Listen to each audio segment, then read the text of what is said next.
So here's a question. Could you do a vlog about paleo again? The CrossFit community is heavily promoting the paleo and zone diet. Their goal is optimal fitness. I was searching if there's any truth to it. They basically eat little to no starches and still thrive. Okay, let's check it out. So who have we got on the paleo list? We got Lauren Cordain. Let's check out Lauren. Lauren Cordain está em Portugal, professor catedrático e investigador na Universidade do Colorado. Whoa, look at Lauren's little belly going on there. Hang on. And this is only in 2009. I mean, Lauren's like an authority on paleo nutrition. He says it makes you lean, fit, and strong. You eat like a caveman.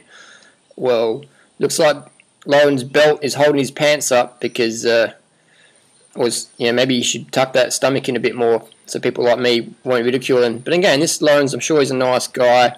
This is just a physiological assessment because, hey, if you write books about diet and nutrition and talking about primal fitness, then you've got to expect people to put the spotlight on you. And today I'm putting the spotlight on Lauren Cordain. Verdict, fat. Lauren Cordain, his partner in crime is Joe Frail, and I'm a big fan of Joe Frail. I've been reading his books for literally 12 years about cycling training, and he's got some amazing concepts. I currently ride the midfoot cleat position on my bike, and I think Joe is a genius when it comes to sports physiology. When it comes to nutrition, Joe didn't drop the ball. He never had it to start with. So basically, the premise is, 10,000 years ago, we changed our diet. Processed foods, you shouldn't eat them. And they're going about, you shouldn't eat processed foods, but you can buy commercial products such as Ultra Fit Recovery. But don't eat processed food because that's bad, but this is good because we sell it, we make a commission, maybe, and then you can eat a banana, or some little bit of glucose powder, such as Carbo Pro. But hey, you don't eat processed food, so we're sending out mixed messages here. Then we've got protein powder, then we've got whey powder, we've got salt. I mean, paleo crew didn't have pinches of salt back in the day. The only sodium they got was from their food. It wasn't added. So it's, again, very confusing. And now he says to consume non-optimal foods such as pasta, bread, bagels, rice, corn, other foods rich in glucose. I mean, because you can't eat fruit. But perhaps you can. Perhaps the perfect stage 4 foods of raisins, potatoes, sweet potatoes, and yams. Yet, we have the original poster saying they basically eat little to no starches and still thrive. What we do see is these people do not follow what they preach. They do not follow their diet. Why? Because they're weak or lying or whatever? No, they can't follow their diet because it's physiologically impossible. You're going to have to binge out on the ice cream sooner or later because your diet's so void of carbohydrates. And then Joe talks about during times when training is greatly reduced, the athlete must limit caloric intake to prevent unwanted weight gain. Is that because they're eating so much meat? I mean, meat doesn't make you lean. Meat makes you fat. Just ask my next door neighbour. Ask your next door neighbour. Ask the fat person you know who's really fat. Are they a vegan? Of course not. And I'm not talking about young people. I'm talking about older people. Use people who are over 40 or 50, as examples. Because when you're young, you can eat Big Macs and look alright. But look at older people. So these guys, they're over 50 and they're showing a bit of weight. Excess weight. Negative weight. And then we have here Joe Frail, the champion coach. He says rapid recovery is the biggest issue facing such an athlete. And we have here the little conclusion. The keys to optimum recovery is sleep and diet. I agree. Even though we recommend that everyone eat similar to what our Stone Age ancestors ate, we realise that nutritional concessions must be made for the athlete who is training at high volume in the range of 10 to 35 hours a week. So we're saying that Stone Age diet's the best, but if you're an athlete, you can't do it and you've got to make concessions. While it's not impossible to recover from such training loads in the paleo diet, it is somewhat more difficult to recover quickly. By modifying the diet, you can do it. You know what I mean? So again, this is our original poster, this guy here, he's thinking that these people are doing little starches to no starches. But the reality is you can do that, but even in Joe Frail's own words, you will not be able to recover quickly. It's somewhat more difficult to recover quickly when you're following the paleo diet unless you add in more carbohydrates. So Joe Frail says it himself. You know, Joe Frail, what's his diet like? And again, we've got our original poster saying, oh, the CrossFit crew eat no or little starches and still thrive. Let's look at what Joe Frail eats. Coffee for breakfast. Last time I checked, cavemen didn't drink coffee. Last time I checked, they didn't have oil either. Last time I checked, farmed turkey was not around then. So we've got 22 grapes. I mean, who counts their grapes? I certainly don't. I count them by the kilo, not by the individual things. Fish oil capsules. Hang on. They weren't around in paleo days. Cliff Bar wasn't around in paleo day. That's carbs. So we've got carbs, carbs, carbs, carbs, Coca-Cola. Carbs, carbs, carbs, carbs, carbs. Black rice, carbs, beer, carbs, brownie, carbs, and more fish oil. So basically it's a high carbohydrate diet. It's pretty low in fat. It's pretty low in protein as well. I've done the math on this one and I came up with about 73% calories coming from carbohydrates, and it was about 15% roughly each for fat and protein in terms of total calories. So again, our original poster assumes they basically eat little and no starches and still thrive. But we see Joe Frail, who is the co-author of the Paleo Diet for Athletes. This is what Joe's really eating, and I applaud Joe for his transparency because I think he's a great guy. Coffee, oil, you know, fish oil tablets, Cliff Bars, Coca-Cola. You know, I mean, these people are just, interesting. Beer, brownies, and more rice. So, you know, I think my tip for Joe would be to add more carbohydrates, more fruit in, and he wouldn't need the beer and the brownies and the coffee to wake up. And then we have Sean Croxton. Sean Croxton, this is Sean here. He goes by the 80-20 rule. 80% of it do it right and 20% do whatever. So Sean's enjoying his 80-20 rule there. This is Sean's website, undergroundwellness.com, very popular forum. And Sean says only eat fruit if it's in season. And when it's not in season, guess what's in season? My Protandium. What is that? That's an antioxidant supplement. You know, so again, it says it's got more than oranges or wine. You know, so again, these people were saying, don't eat too much fruit because it's got too much sugar in it. But hey, man, my supplements are always in season. And, you know, Sean said you can't be a vegan because you won't get enough protein, you know, blah, blah, blah. And in actual fact, Sean's not even that muscly. I know vegan bodybuilders who have more muscle than Sean. So he sells meat and he also sells protein powder. But, you know, you can't get enough protein as a vegan, so eat meat and buy the protein powder. Interesting. And then we have good old Mark Sisson, health guru Mark Sisson. Now, Mark promotes a high-fat, low-carb diet for weight loss. And he says that's the secret. But when we scour on the internet, we see that other secrets are at. So I'll share a painless diet tip. One of my big secrets of maintaining a lean body is eating a massive salad for lunch. And he says this will only set you 300 or 400 calories. The great thing is that I feel like I'm picking out because I'm getting so much filling, dense food. Vegetables leave you feeling stuffed. So how come Mark has to eat foods that are high volume, low calorie if his high fat diet of chickens and ostriches and stuffed pig legs makes you lean? Interesting. So Mark's on a bit of a calorie restriction thing as well. But let's look what Mark eats during the day. Hey, we've got more coffee. These paleo guys love their coffee. Starbucks, anything extra bold. Teaspoon of sugar, whipped cream. I mean, that's really paleo. That's primal. It's not paleo, it's primal. Another marketing term. I mean, coffee's really primal. Whipped cream's primal. Refined sugar's primal. Breakfast, 3 scoops of vanilla cream, primal fuel. Did they even use the word vanilla cream back in primal days? You know. And so a bit of frisbee, awesome.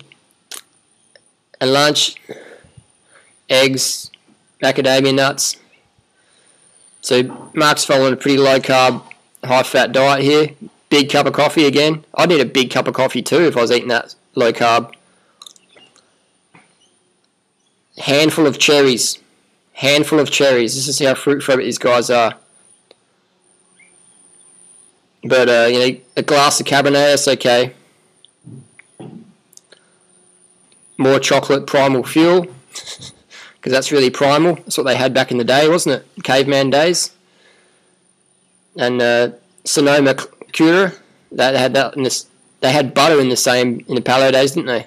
Not. More coffee, more primal fuel, supplement powders. Snack, half a tin of sardines. Who eats half a tin?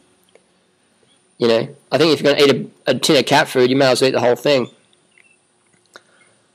It's 2 glasses, sir. Who needs dessert?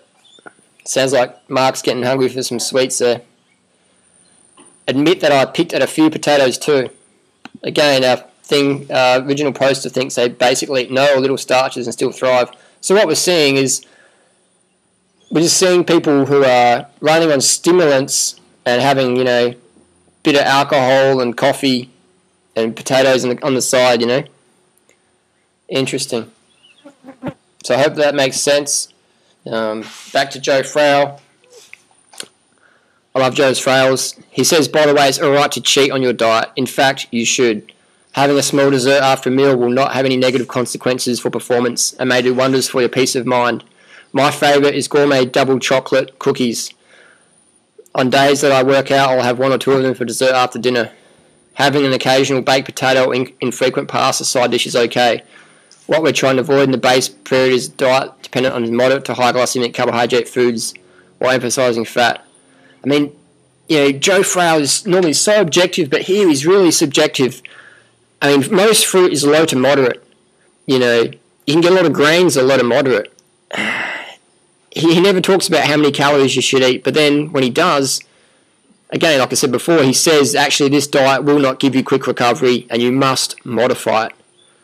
To answer your question, Patrick, so basically we have Croxton, Mark Sisson, Joe Frail, Lauren Cordain, all the CrossFit guys. They're drinking lots of coffee, they're drinking alcohol, they're great guys, and they say you've got to cheat on your diet because you can't really sustain it all the time. I even heard Sean Croxton say the other day in Kevin Jarney's health debate, he said, oh, you're a bit of a weirdo if you do it all the time. So does that make sense? These diets are fad diets, they are not sustainable. And then they're not sustainable. Even Barry Sears, he's the inventor of the zone diet. I mean, I've got a photographer friend and I asked him about this photo and he says if you're overweight, lean forward, and you get a better shoulder line. So we can see good old Barry Sears, inventor of the zone diet, is battling the bulge here because he's only got a headshot. Couldn't find anything on the internet with him. So, you know, good old Barry Barnes. Then we have Gary Taubes, author of Big Fat Lies. This is the guy who says that fat makes you lean, carbohydrates make you fat. So it looks like maybe Gary's been eating too many bowls of organic steamed rice with bananas. Not. This is Dr. Kendrick, who has the book out called The Great Cholesterol Con. And a little Jowie neck says that you can eat as much cholesterol as you want and it's all a myth. Look at the inflammation in that face.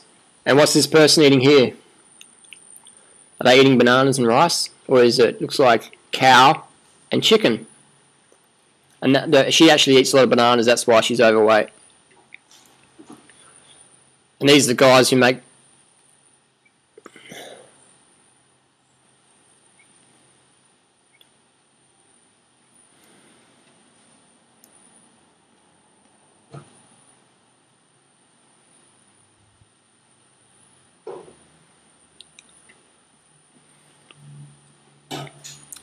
And what's this guy eating? Well, he's cooking up some bananas there. He's not cooking up meat. And we have Daniel Vitalis, another fruit phobic. He's growing a little bit of keg there. And this is David Wolf, the guy who says bananas are bad for you. Looking pretty out of shape as well.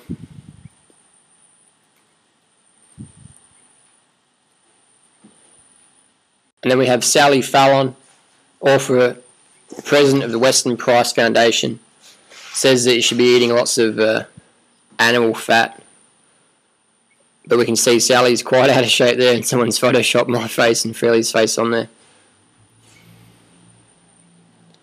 Susan Schenk, again, fruit's bad, fruit makes you fat, and stay away from carbohydrates, eat more fat. And that's the photo Sally Fallon puts on the back of a book. But this is what she really looks like.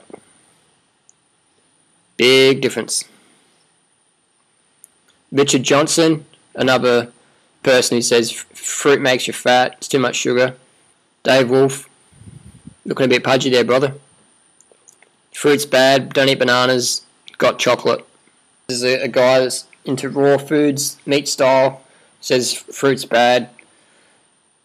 I'm not sure what to say about that one. Here's a paleo dinner. Because you can't be a vegan. Got to eat animal fat and protein and some vegetables there. And this is a casualty from someone working in the meat industry. Sliced fingers. Ouch. That's a Weston A. Price meal of some sort of fat and blood. And that's Daniel Vitalis again. Would you take this guy seriously? And this is Leah Keith. You know, she's so fatigued, she's got the tree holding her up. And she says that you can't eat, if you lived on tree fruits alone, you'd literally be dead in 2 or 3 months. And you can see Leah Keith struggling with the battle of the bulge. She says she was a vegan for 20 years, but actually she ate eggs and dairy every chance she got. As I've indicated in other videos, just type in vegetarian myth into YouTube. What's this guy eating? Looks like he's eating a banana. And then we have Scott Jurek, who's like an ultra marathoner, high carbohydrate, long time vegan. He blows the myth that carbs make you fat. Got Kevin Park, another vegan athlete, high carb. Scott Jurek there smashing the US 24-hour running record last year. Carl Lewis, vegan. Dave Zabriskie, vegan. This guy here. This is Noah Hannibal. He's a 2010 Australian heavyweight bench press champion.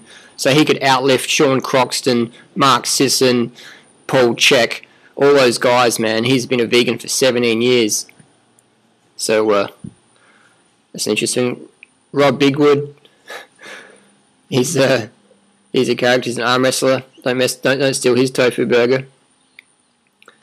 Chris Califaro, raw vegan bodybuilder. Dr. Ruth Heinrich, one of the most successful triathletes ever. Scott Spitz, he's a 2:25 marathoner. You got Brendan Brazier, author of the Thrive Diet, professional Ironman triathlete. You got Mike Mailer, vegan kettlebell dude. You got Tim Van Orden from runningraw.com. Tim Van Orden recently got 4th in the Empire State Building Run-Up, which is the premier building runs in the world. So he got 4th, not in his age group. He got 4th overall. I think he's obviously 42 now, Timmy is.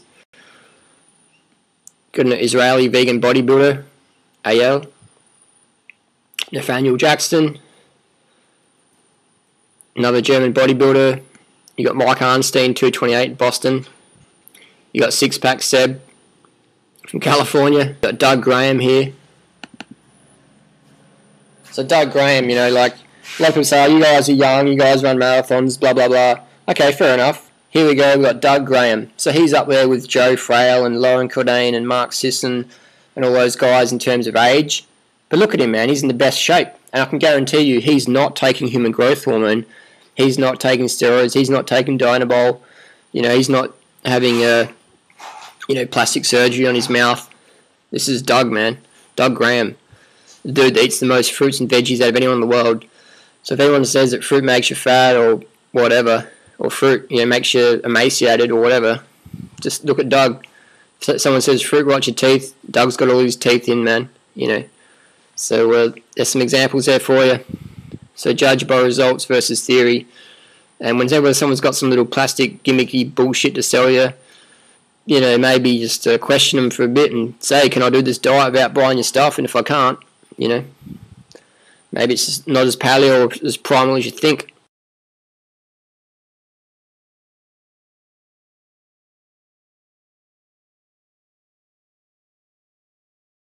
is Rory Friedman, author of Skinny Bitch.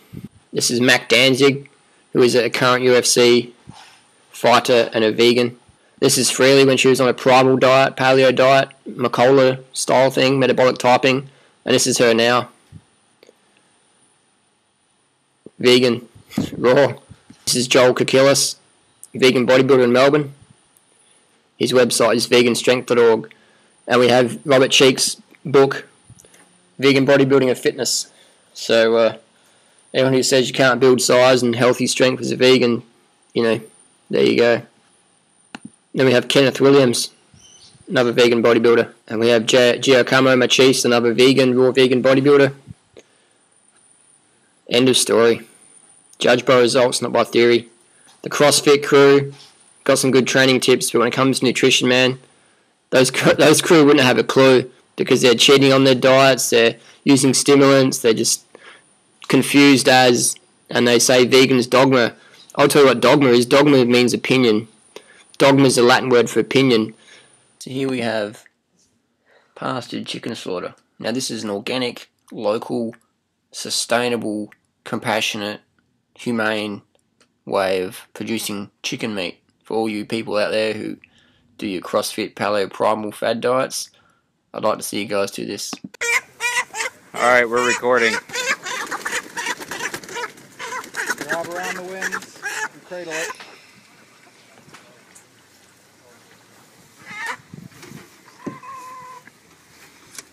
Oh, I've got him flipped around, don't I?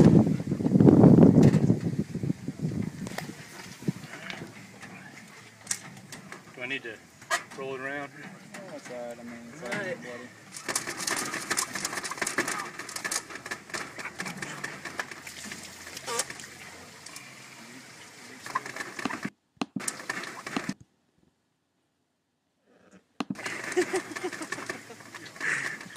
Good cut, huh? Not bad.